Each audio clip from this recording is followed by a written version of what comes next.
Hai, selamat datang di Nonton Rekap. Semoga kita semua sehat selalu. Lanjutan dari cerita kemarin. Cewek telah mengingat ternyata dirinya bukan istri cowok. Dia syok apa yang harus dia buat sekarang. Sementara, Sohib sedih atas kepergian cewek. Sebelum cewek naik pesawat, dia sedang investigasi kasus malpraktek di rumah sakit Oplas. Sohib menyerahkan laptop pada atasan, dengan harapan agar atasan bisa melanjutkan investigasinya. Tapi laptop terkunci, atasan belum berhasil masuk. Setelah cewek mengetahui identitas diri, seketika naluri reporternya bermain. Cewek ingin melanjutkan investigasi kasus rumah sakit yang dia kejar sebelumnya. Cewek punya feeling, rumah sakit ini gak beres. Dia pun tetap tinggal di rumah sebagai istri cowok. Dia mengunjungi atasan dan menceritakan kronologi semuanya, namun atasan gak langsung percaya begitu saja, toh muka cewek sudah berubah total. Dia minta cewek membuktikan diri dengan membuka password laptop. Laptop pun berhasil dibukanya. Atasan tercengang, ternyata cewek beneran adalah anak buahnya. Dia bersyukur cewek masih hidup dan kembali bergabung dengan mereka. Cewek kembali kontak dengan korban malpraktek, mukanya hancur akibat menjalani treatment. Awalnya dia menuntut rumah sakit, namun karena emak sakit dan butuh biaya berobat, korban pun damai setelah mendapat ganti rugi. Cewek mulai pura-pura berkunjung ke rumah sakit mencari cowok, tapi diam-diam dia mencari bukti-bukti yang berkaitan. Orang-orang pada heran, sebelumnya cewek tuh orangnya sombong, kok sekarang berubah ramah. Pulang rumah cewek mengkorek info dari ipar. Dan mengetahui ternyata cowok dulunya adalah seorang arsitek berbakat, namun sang ayah meminta dia kembali untuk take over bisnis rumah sakit. Ipar dari dulu iri pada abangnya, cowok selalu unggul dalam segala hal, ayah sangat mengandalkannya. Mengetahui cerita itu, cewek mulai simpati pada cowok.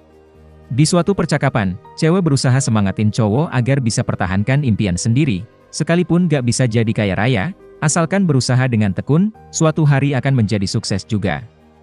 Cowok gak nyangka istri berkata seperti itu. Dulu sewaktu cowok masih arsitek, si istri gak menghargai pekerjaannya, dia hanya tertarik pada orang yang berjabatan tinggi. Cowok berpikir dengan take over rumah sakit, mungkin si istri akan berhenti selingkuh. Namun dia salah besar. Cewek jadi merasa kasihan padanya.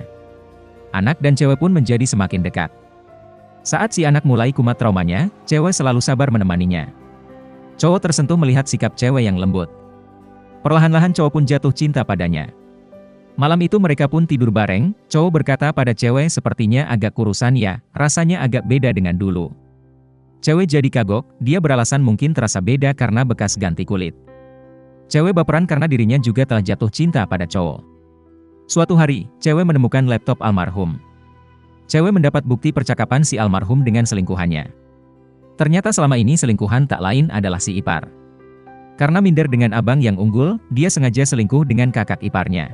Dia mengambil jalan singkat untuk sukses. Dia menggunakan obat yang belum diuji secara klinis ke dalam treatment. Hasil awal memang bagus, namun masih belum jelas dengan efek sampingnya. Cewek menyerahkan bukti di laptop pada redaksi. Atasan minta cewek hentikan investigasi, karena takut semakin mendalami kasus, akan menjadi semakin bahaya. Tapi cewek bukan reporter abal-abal, dia pantang mundur. Untuk mendapatkan bukti yang lebih banyak, cewek berpura-pura ingatan sudah balik dan berhasil menjebak seorang dokter menceritakan kasus kematian pada tahun lalu. Waktu itu ipar menjalankan sebuah operasi tulang rahang, akibat salah potong dan terkena pembuluh nadi kepala, sehingga pasien pun meninggal. Ipar menyatakan insiden tersebut diakibatkan pasien alergi terhadap obat bius, kasus pun ditutup dengan enteng. Cewek syok mengetahui itu semua. Cewek mengajak si ipar ketemuan guna mengkorek info yang lebih banyak, siapa saja yang terlibat dalam kasus itu, namun ipar gak bodoh, dia mulai curiga cewek bukan selingkuhannya. Dia sengaja memanggil nama panggilan sayang yang salah, tapi cewek gak sadar. Ipar minta pengacara melacak dan akhirnya mengetahui ternyata cewek adalah si reporter. Ipar mengancam jika cewek nekat beritakan kasus tersebut, maka cowok juga akan terlibat. Karena terlanjur mencintai cowok, cewek pun urungkan niat untuk memberitakannya. Cewek minta maaf pada semua orang jika selama ini sudah berbohong. Cowok merasa dimanfaatin cewek, dia sangat sedih. Cewek pun pamit dari rumah.